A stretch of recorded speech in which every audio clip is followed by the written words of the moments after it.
प्रणाम। मैं जदुवंशी। रिश्तों को भी प्रभावित कर रही डिजिटल दुनिया।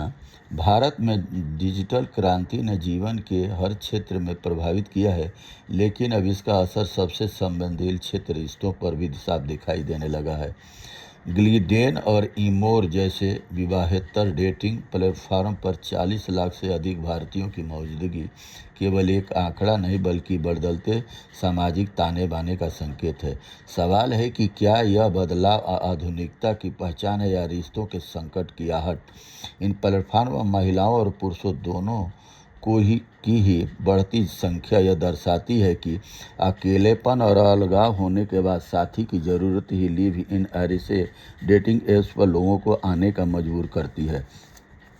भारतीय समाज में विवाह केवल दो व्यक्तियों का संबंध नहीं बल्कि दो परिवारों का जुड़ाव माना जाता रहा है, लेकिन अब इस परंपरा को डिजिटल दुनिया नई दिशा दे रही है। महानगरों बेंगलुरु, हैदराबाद, दिल्ली, मुंबई और पुणे में इन ऐप्स की बढ़ती लोकप्रियता यह दिखाती है कि तेज रफ्तार जीवन शैली और बढ़ते तनाव ने रिश्तों में दरारें पैदा की हैं।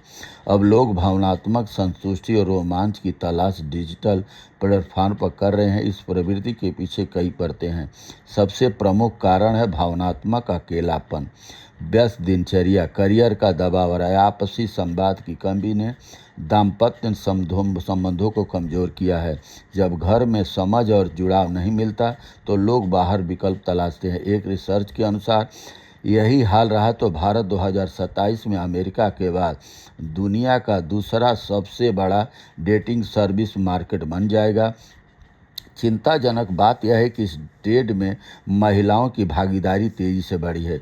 पिछले कुछ वर्षों में महिलाओं की संख्या में 148% तक की वृद्धि यह दर्शाती है कि अब वे भी अपने निजी जीवन में अधिक स्वतंत्र निर्णय ले रही हैं। यह बदलाव एक और महिला सशक्तिकरण का संकेत माना सकता है, लेकिन दूसरी ओर यह पारिवारिक स्थिरता के लिए चुनौती भी बन रहा है। सिर्फ युवा ही नहीं, 40 वर्ष से अधिक आयु के लोग भी तेजी से इन प्लेटफॉर्म की ओर बढ़ रहे हैं। यह संकेत है कि विवाह के वर्षों बाद भी लोग भावनात्मक खालीपन महसूस कर रहे हैं। समाजशास्त्रियों के अनुसार यह केवल अफेयर का मामला नहीं है बल्कि रिश्तों की बदलती परिभाषा का संकेत है। हालांकि इस बदलाव के खतरनाक पहलुओं को नज़रअंदाज नहीं किया जा सकता।